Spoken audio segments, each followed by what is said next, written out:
Hey guys, tonight we're going to slow things down and sit with a story that matters. Meet Amara Jones, a 22-year-old black mother whose weary eyes hide a fierce love for her son Liam. In the heart of Chicago, she faces a world that judges her for her poverty, her race, and her quiet courage. This is a tale of shame, resilience, and a justice that cuts deeper than wealth.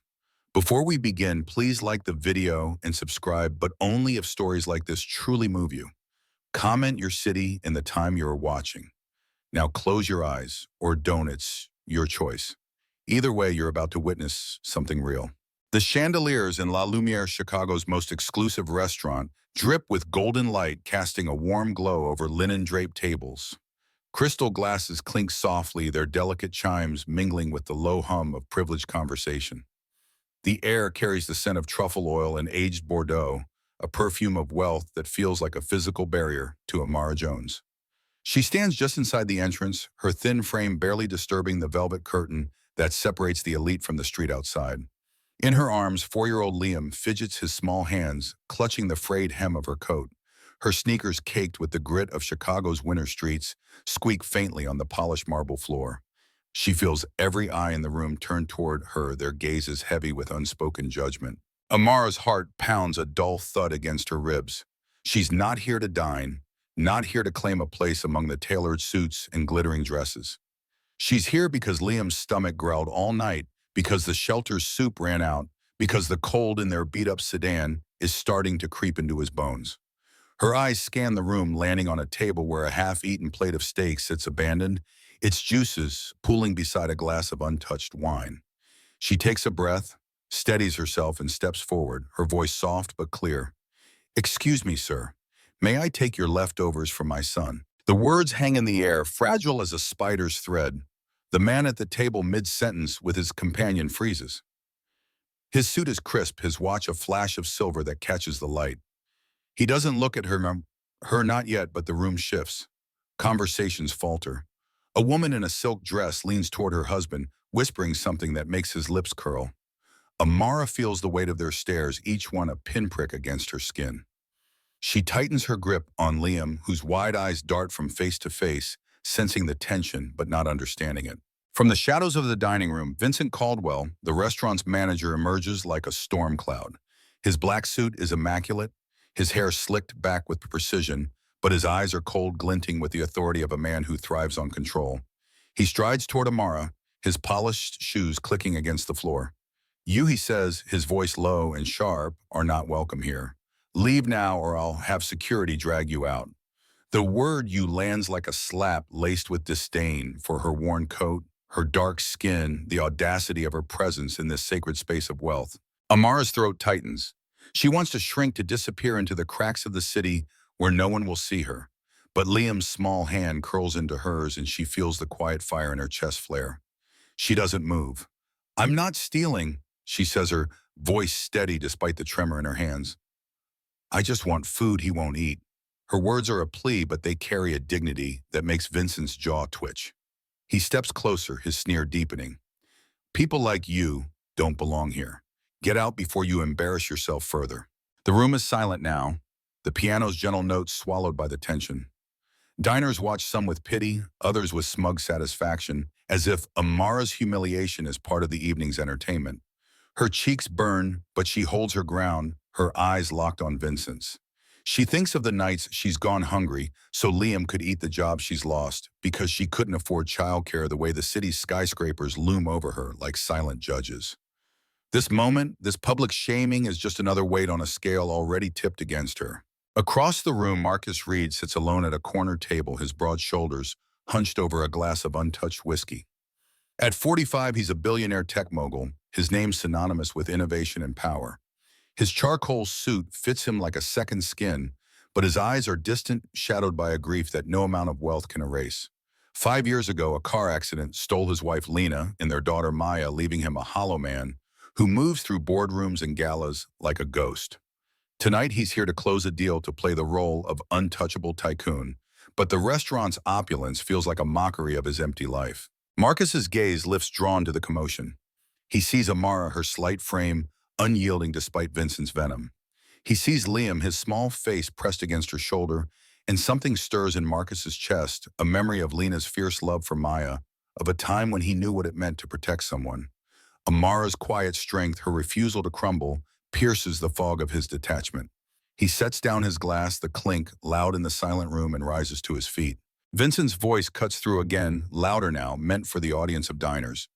You think you can just walk in here and beg? This isn't a soup kitchen.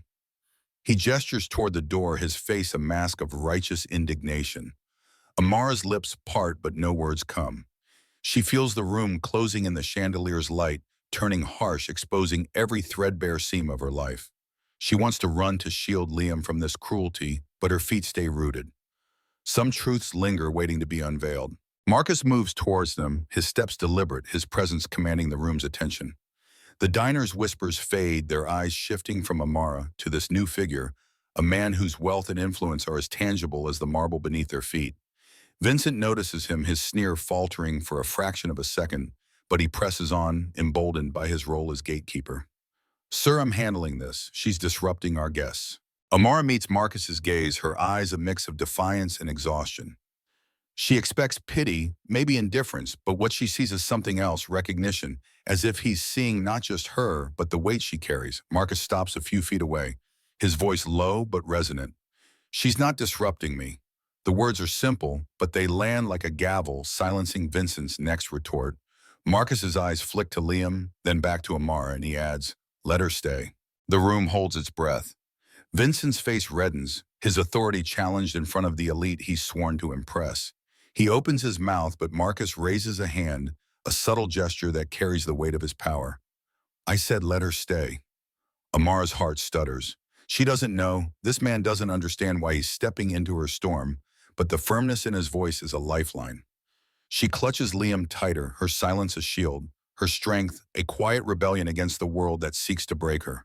Vincent hesitates, his eyes darting between Marcus and the diners, calculating the cost of defiance. He forces a tight smile, bowing his head slightly. Of course, sir. But his voice is laced with venom, a promise of retribution. He retreats, his polished shoes clicking back into the shadows, leaving Amara and Marcus in the center of the room's attention. The diners resume their conversations, but their glances linger curious, judgmental, waiting for the next act in this unexpected drama. Amara's breath catches, her mind racing. She wants to thank the stranger, to ask why he cares, but the words stick in her throat. Instead, she nods, a small gesture heavy with gratitude. Marcus returns to his table, his expression fresh and unreadable, but his hands tremble slightly as he lifts his glass. For the first time in years, he feels something other than numbness, a spark of purpose, faint but undeniable. Amara, still standing, feels the weight of the room's eyes, but she straightens her spine, her shadow stretching long across the marble floor, heavy with unspoken resolve. The piano resumes its notes, soft but insistent, a recurring motif that weaves through the tension like a heartbeat. Amara takes a step toward the table with the abandoned steak, her movements careful as if testing the ground beneath her.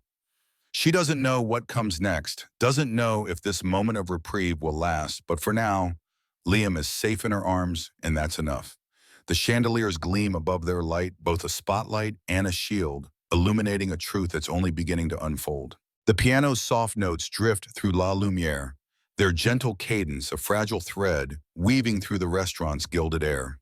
Amara Jones stands near the table with the half-eaten steak, her fingers brushing the edge of a linen napkin as she hesitates.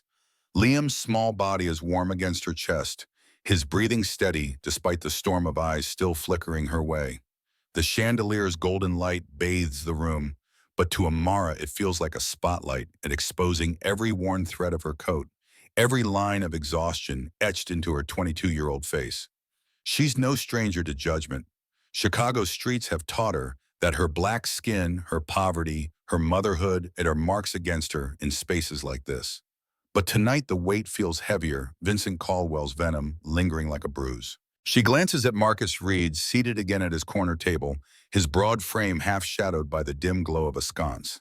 His whiskey glass sits untouched, his eyes fixed on some distant point, but Amara senses he's still watching, still tethered to the moment he stepped into her humiliation. His intervention was a lifeline, but it's also a puzzle. Why would a man like him, draped in wealth and power, care about her? She pushes the thought aside, focusing on Liam. His tiny hand tugs at her collar, a reminder of why she's here, why she'll endure anything. Vincent reappears, his polished shoes clicking with purpose as he weaves through the tables. His face is a mask of professionalism now, but his eyes burn with resentment, the kind that festers in men who thrive on control and lose it. He stops a few feet from Amara, his voice low, meant for her alone. You think you've won because he spoke up? His lips curl a sneer that doesn't reach the diner's notice. This place isn't for people like you. Take your scraps and go before you make a bigger fool of yourself. Amara's stomach twists, but she doesn't flinch. She's heard words like these before at the temp agency that fired her for missing a shift to care for Liam in the shelter, where staff whispered about her kind breeding trouble. She clenches her hands, nails biting into her palms, but her face remains steady, her silence a wall against his cruelty. I'm not here to cause trouble, she says softly, her voice a quiet blade. I just want to feed my son. Liam shifts in her arms, his wide eyes catching the light, and for a moment Vincent's sneer falters, as if the child's innocence pricks something human in him. But it's fleeting. He leans closer, his breath sharp with mint and malice. You're a leech and everyone here knows it. Don't push your luck. The word leech lands like a stone, echoing the taunts of strangers who've seen her rummaging through dumpsters or sleeping in her car. Amara's heart races, but she thinks of her mother long gone, who used to say, hold your head high even when they try to bury you. She straightens, her shadow stretching across the marble floor, heavy with unspoken resolve. Across the room, Marcus's fingers tighten around his glass. He hears Vincent's words, sees the way Amara's shoulders tense but don't bow. His own memories churn Lena's voice fierce and warm, telling him to fight for what's right, no matter the cost. 5 years ago, he buried that part of himself with her and Maya trading conviction for the cold comfort of wealth. But Amara's quiet strength, her refusal to crumble, stirs something he thought was dead.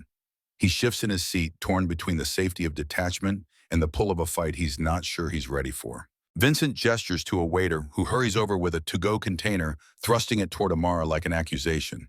Take it and leave, Vincent snaps, loud enough for nearby tables to turn. The diner's whispers rise again, a chorus of curiosity and disdain. A woman in a pearl necklace murmurs, "Can you believe she's still here?" Her companion chuckles, the sound grating against Amara's nerves.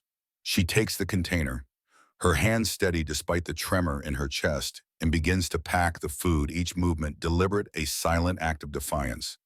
She won't let them see her break. Outside, the Chicago night waits its neon skyline, a stark contrast to the restaurant's warmth. Amara knows the cold that awaits her and Liam, the way it seeps into their car, turning their breath to frost. She thinks of the parking lot where they've been sleeping, the cracked windshield that lets in the wind, the lullabies she sings to drown out Liam's shivers. The thought of returning there with Vincent's words ringing in her ears makes her throat tighten. But she has no choice. Survival demands it. Marcus watches her pack the food, his jaw tight. He sees the way she shields Liam from the room's stairs, the way her hands move with care as if the scraps are a treasure. He thinks of Maya, how she'd cling to Lena's hand in crowded places, trusting her to make the world safe. The memory is a knife, but it cuts through his numbness, urging him to act. He signals a waiter, murmuring something that makes the young man nod and hurry toward Amara. The waiter approaches her, his expression softer than Vincent's. "Ma'am, Mr. Reed says you're welcome to sit and eat here." He's covering it. Amara freezes the container half closed in her hands. She looks at Marcus, who meets her gaze, his eyes carrying a quiet intensity that feels like a promise. She wants to refuse. She's learned to distrust kindness, to expect strings attached. But Liam's weight in her arms, his soft breaths, make her pause. "Thank you," she says to the waiter, her voice barely above a whisper. She sits at a small table near the edge of the room, her movements cautious as if the chair might vanish beneath her. Vincent, watching from the hostess stand, bristles.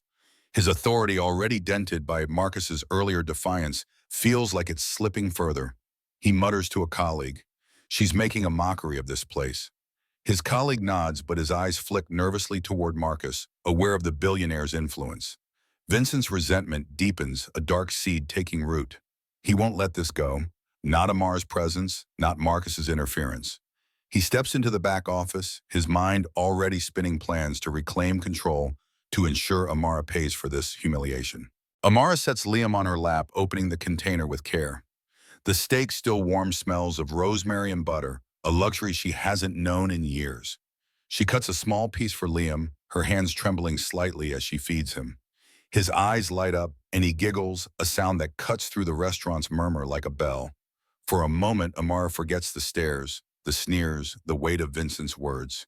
She smiles, her face softening, but the moment is fragile, a flicker of light in a storm. Marcus watches from his table, his whiskey still untouched.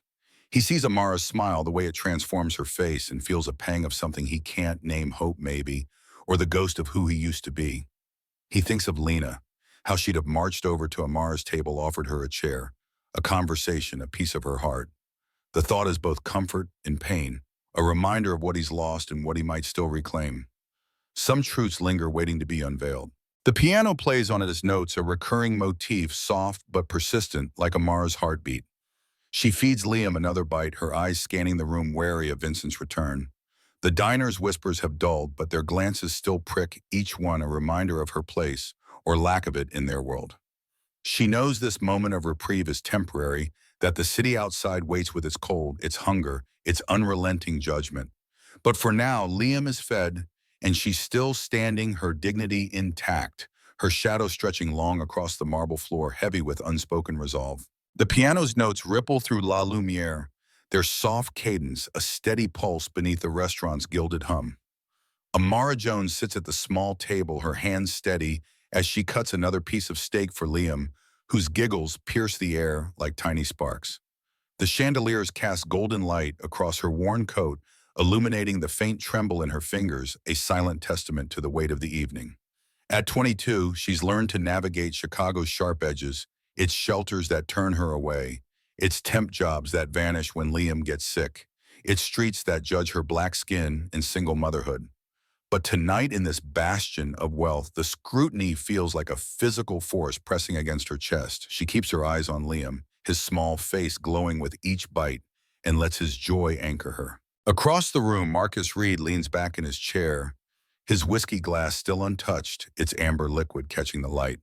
At 45, he's a billionaire whose name commands boardrooms, but his eyes are shadowed, haunted by the car accident that stole his wife Lena and daughter Maya 5 years ago.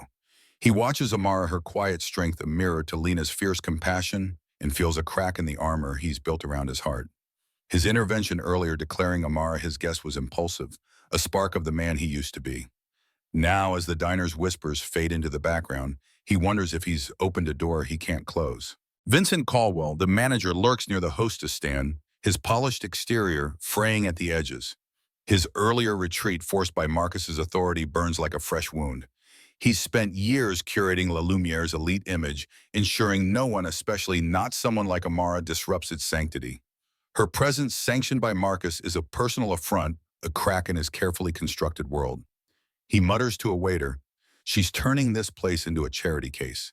His voice is low, but his eyes blaze with a resentment that promises retribution.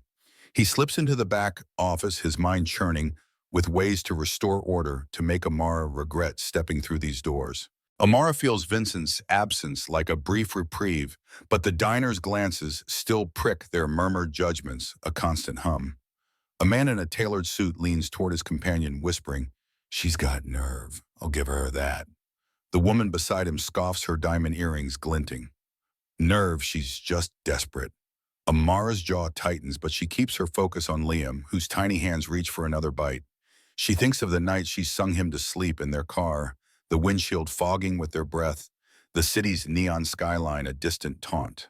Those moments forged her resilience, a quiet fire that burns beneath her exhaustion. She glances at Marcus, catching his gaze for a fleeting moment. His eyes hold something she can't name, sorrow perhaps, or recognition. She wonders about him, this man whose wealth could buy the restaurant, yet who chose to defend her. The thought stirs a mix of gratitude and wariness. Kindness, in her experience, often comes with a price. She pushes a strand of hair behind her ear, her fingers brushing the worn fabric of her coat, and murmurs to Liam, "Eat slow, baby. We're okay for now." Her voice is soft, a shield against the room's hostility, but her heart races, sensing the fragility of this moment. Marcus shifts in his seat, his hands resting on the table, the faint tremor in them betraying his inner turmoil. He thinks of Lena, how she'd have seen Amara's strength and called it sacred. He remembers a night years ago when they volunteered at a shelter, Lena's laughter filling the room as she served soup to a young mother, not unlike Amara.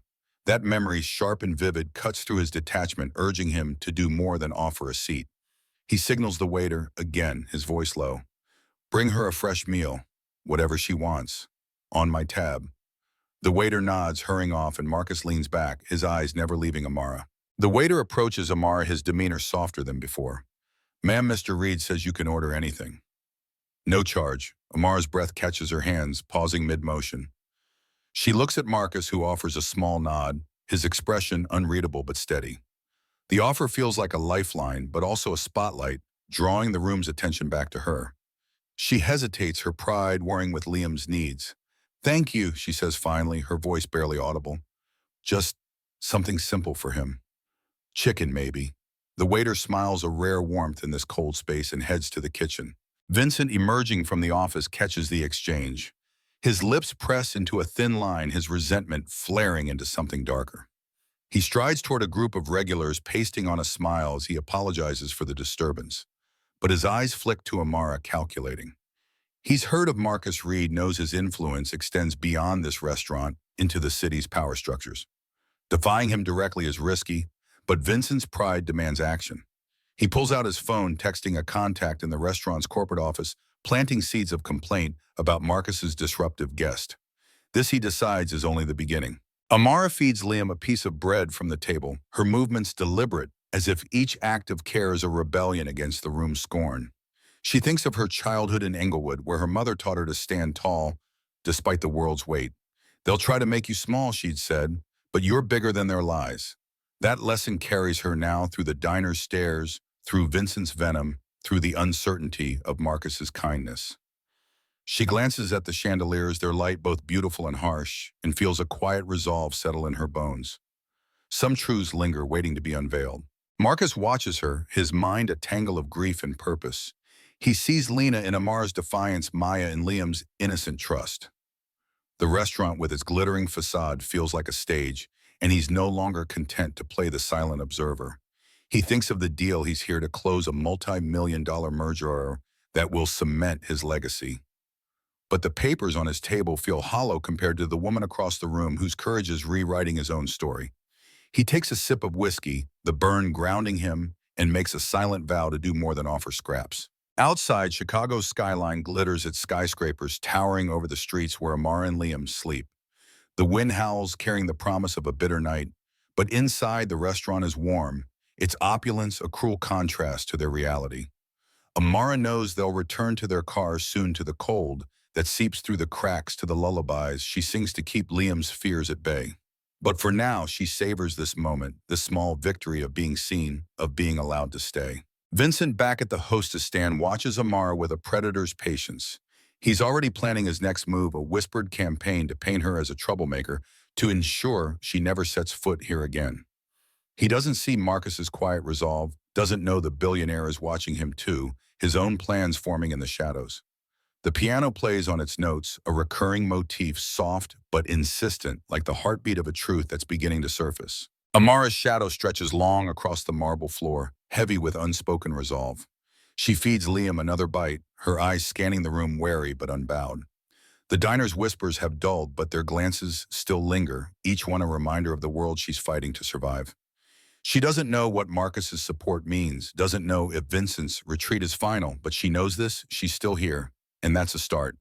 The chandeliers gleam above their light, a paradox, exposing her yet shielding her in its glow. The piano's notes weave through La Lumiere, their soft cadence, a delicate thread stitching together the restaurant's opulent hush. Amara Jones sits at the small table, her hands steady as she wipes Liam's mouth with a napkin, his giggles fading into a contented hum. The chandelier's golden light bathes her worn coat, casting a glow that softens the lines of exhaustion on her 22-year-old face. Chicago's elites surround her, their tailored suits and glittering jewelry, a stark contrast to her threadbare reality. But Amara's focus is on Liam, whose small hands clutch her sleeve, anchoring her against the tide of judgment. She feels the diner's eyes, less overt now, but still sharp like needles pricking her skin. Tonight, in this bastion of wealth, she's a trespasser, her black skin and poverty a silent accusation in their world. Vincent Caldwell, the manager, hovers near the hostess stand, his polished exterior a thin veneer over seething resentment. Marcus Reed's earlier defiance, declaring Amara his guest, has left a bruise on Vincent's pride, one that festers with every glance at her table. He's built his career on control, on ensuring La Lumiere remains an untouchable sanctuary for the elite. Amara's presence, sanctioned by a billionaire, is a crack in that facade, a personal insult he can't let stand. He mutters to a waiter, "She's making a spectacle of us." His voice is low, but his eyes burn with a promise of retribution, his fingers tapping his phone as he crafts a plan to reclaim his authority. Amara senses Vincent's gaze, a cold weight that makes her shoulders tense. She's no stranger to men like him, men who wield power like a blade, cutting down anyone who dares exist outside their rules. She thinks of the temp agency supervisor who fired her for taking Liam to the doctor, the landlord who evicted her when she missed rent, each dismissal a reminder of her place in Chicago's hierarchy. But tonight, Marcus's support has shifted something, given her a foothold, however fragile. She glances at him, seated at his corner table, his whiskey glass still untouched, his broad frame half-shadowed by a sconce. His eyes meet hers, steady and fierce, and she sees a flicker of something raw, sorrow perhaps, or a resolve that mirrors her own. Marcus at 45 is a man whose wealth could buy this restaurant, but his heart is a haunted place scarred by the loss of his wife Lena and daughter Maya 5 years ago. Amara's quiet strength, her refusal to bow under Vincent's venom, has cracked the numbness he's clung to since the accident. He thinks of Lena, how she'd have seen Amara's courage and called it holy, how she'd have challenged this room's hypocrisy without hesitation. The memory is a fire burning away his detachment, urging him to act. He leans forward, his hands steady now, the tremor gone, and makes a decision that feels like waking up. Vincent strides toward Amara's table, his polished shoes clicking with menace.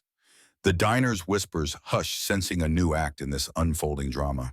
He stops a few feet away, his voice loud enough to carry meant to shame. "You've had your meal," he says, his sneer cutting through the piano's notes. "Now leave. This isn't a shelter." The word shelter drips with contempt, painting Amara as a beggar, an intruder. Diners turn their faces, a mix of curiosity and disdain, some nodding in approval. A woman in a velvet dress murmurs, "About time," her voice a soft barb. Amara's heart lurches, but she doesn't move. She thinks of Liam sleeping in their car last night, his breath fogging the cracked windshield, her lullabies fighting the cold. She thinks of her mother's words long ago in Englewood. "They'll try to make you small, but you're bigger than their lies." Her hands clench under the table nails, biting into her palms, but her face remains calm, her silence a shield. "We're not done eating," she says softly, her voice steady despite the tremor in her chest. Liam looks up, his wide eyes catching the light, and Amara draws strength from his trust. Vincent steps closer, his sneer deepening. "You're done when I say you are. People like you don't get to make demands here." The phrase "people like you" lands like a stone, heavy with racial and economic scorn, echoing the taunts Amara's heard all her life. She feels the room's eyes, the chandelier's light turning harsh, exposing her vulnerability. Her throat tightens, but she holds Vincent's gaze, her shadow stretching long across the marble floor, heavy with unspoken resolve. Marcus rises from his table, his movement deliberate, commanding the room's attention. The piano falters, its notes swallowed by the tension, and the diner's whispers die. Marcus's charcoal suit fits him like armor, but his eyes burn with a fire that's both grief and fury. He crosses the room, his steps echoing on the marble, and stops beside Amara's table, his presence a wall between her and Vincent. "She's my guest," he says, his voice low but resonant, each word a gavel strike. "And she's staying." The room freezes. Vincent's face reddens, his authority unraveling in front of the elite he's sworn to impress. He opens his mouth, but Marcus cuts him off, his gaze icy. "You don't get to decide who belongs here." "Not tonight." The words are a challenge, a declaration that shifts the narrative from Amara's shame to her dignity. Diners gasp, some leaning forward, others exchanging stunned glances. A man in a pinstripe suit mutters, "Who does he think he is?" But his companion shushes him, captivated by the confrontation. Amara's breath catches, her heart pounding. She looks at Marcus, his broad shoulders squared, his face etched with a sorrow that feels personal, as if he's fighting for more than just her. She clutches Liam tighter, his small body a grounding force, and feels a surge of gratitude mingled with fear. This man, this stranger, has turned the room's spotlight on himself, shielding her in its glow. She wants to speak, to thank him, but her voice stays locked in her throat, her silence a testament to her strength. Vincent stammers, his composure cracking. Mr. Reed, I'm just enforcing policy. Marcus raises a hand, a subtle gesture that carries the weight of his power. Your policy ends where humanity begins, he says, his voice cutting through the room like a blade. She's eating here and you'll treat her with respect, or you'll answer to me. The threat is quiet but unmistakable, rooted in Marcus's influence as a billionaire whose word can move markets. Vincent's jaw twitches, his eyes darting to the diners, calculating the cost of defiance. He forces a tight smile, bowing his head slightly. Of course, sir. The manager retreats, his polished shoes clicking back into the shadows, but his eyes burn with a hatred that promises vengeance. The diners resume their conversations, but their glances linger the room buzzing with the aftershock of Marcus's stand. Amara's table feels like an island now, a small haven in the storm. She looks at Marcus, who meets her gaze, his expression softening for a moment, revealing a flicker of the man beneath the tycoon. Thank you, she whispers, her voice trembling but clear. Marcus nods a small gesture, heavy with understanding, and returns to his table, his hands steady now, the whiskey still untouched. The piano resumes its notes, a recurring motif, soft but insistent, like the heartbeat of a truth finally unveiled. Amara feeds Liam another bite, her movements careful, as if the food is a sacrament. The chandelier's light feels warmer now, less exposing, as if it's chosen her side. She knows Vincent's retreat is temporary, that his resentment will fester, but for now she's here, seen defended. Her shadow stretches long across the marble floor, heavy with a resolve that's no longer unspoken. Marcus sits his eyes on Amara, his mind racing. He thinks of Lena, how she'd have cheered this moment, how she'd have seen Amara's courage as a call to action. The deal he's here to close the merger papers on his table feel trivial compared to the woman across the room whose dignity has rewritten his purpose. He knows this isn't the end. Vincent's wounded pride will strike back, and Chicago's elite won't forget this night. But for the first time in years, Marcus feels alive, tethered to a fight worth waging. Amara's heart steadies her focus on Liam, whose smile is a light in the darkness. She doesn't know what comes next, doesn't know if Marcus's protection will hold, but she knows this, she's still standing, and that's a victory. The restaurant's opulence, once a barrier, now feels like a stage, and she's claimed her place on it, if only for tonight. Some truths linger waiting to be unveiled. The piano's notes, now a distant memory, from La Lumiere's gilded halls, linger in Amara Jones's mind. Like a faint echo, their soft cadence replaced by the gentle hum of a Chicago dawn. She stands in the modest living room of a small apartment on the city's south side, its walls painted a soft cream sunlight streaming through sheer curtains. At 22, Amara's face still carries the weight of her struggles. Nights in a freezing car, the sting of Vincent Caldwell's venom, but her eyes, once weary, now hold a quiet glow. Liam, her 4-year-old son, plays on a woven rug, stacking colorful blocks with a giggle that fills the space like music. The apartment, a gift from Marcus Reed's quiet generosity, is a haven, its simplicity, a stark contrast to the restaurant's chandeliers, yet it feels more like home than any place Amara has known. Marcus, at 45, leans against the doorway, his broad frame relaxed in a sweater and jeans, a far cry from the charcoal suit that once armored him. The billionaire tech mogul whose name once meant untouchable power has found something softer here, a purpose born from the night he defended Amara. 5 years after losing his wife, Lena, and daughter, Maya, in a car accident, he's learning to live again, his heart mending in the presence of Amara's resilience and Liam's boundless joy. He watches Liam build a wobbly tower, his smile faint but genuine, a flicker of the man he thought he'd buried. Vincent Caldwell's shadow no longer looms. The manager's cruel stand at La Lumiere, his sneering dismissal of Amara as a leech, unraveled in the wake of Marcus's defiance. The confrontation witnessed by Chicago's elite sparked whispers that reached the restaurant's corporate board. Vincent's demotion was swift, his authority stripped, his name tarnished by stories of his prejudice. He left the city weeks ago, his resentment a fading ember, unable to touch the haven Amara and Marcus have built. The victory wasn't loud, no courtroom drama, no public spectacle, but it was profound, a quiet justice that shifted the air, proving dignity can outshine wealth. Amara adjusts a photo frame on a side table, a snapshot of her and Liam at a park, their faces bright against a backdrop of autumn leaves. She thinks of that night at La Lumiere, how Vincent's words cut her, how the diner's stares pinned her like a specimen. She remembers Marcus's voice steady and fierce, declaring her his guest, turning her shame into triumph. That moment, illuminated by chandeliers, was a turning point, a crack in the world's cruelty that let light through. She glances at Marcus, catching his eye, and feels a warmth that's both new and familiar, like a melody she's always known, but only now hears clearly. Marcus steps into the room, crouching beside Liam to add a block to the tower. "Careful, buddy," he says, his voice soft, "or it'll topple." Liam giggles, pushing the tower until it collapses, his laughter, a spark that lights the room. Marcus laughs too, a sound Amara hasn't heard often, and she marvels at how this man, once a ghost in his own life, has become a fixture in theirs. He's not just a benefactor. He's a friend, a protector, a man who's chosen to walk beside her rather than above her. She thinks of her mother's words from Englewood. "They'll try to make you small, but you're bigger than their lies." She's proving it one quiet day at a time. The apartment is modest but alive with small details, a vase of daisies. Marcus brought a blanket Amara knitted during late nights, a stack of Liam's drawings pinned to the fridge. These are the threads of their new life, woven from moments of trust and care. Amara has enrolled in community college, studying nursing, her dream rekindled by the stability Marcus's support provides. She's found a part-time job at a local clinic. Her compassion for others, a mirror of the strength that carried her through La Lumiere's storm.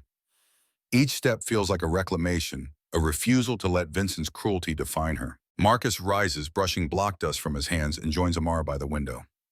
Outside, Chicago's skyline glimmers, its skyscrapers softened by the dawn's pink haze. He thinks of Lena, how she'd have loved Amara's fire, how she'd have seen Liam as a gift. The grief that once consumed him is still there. A quiet ache, but it's no longer a cage. "You've done something to this place," he says, his voice low, almost reverent. "It's more than walls, it's alive."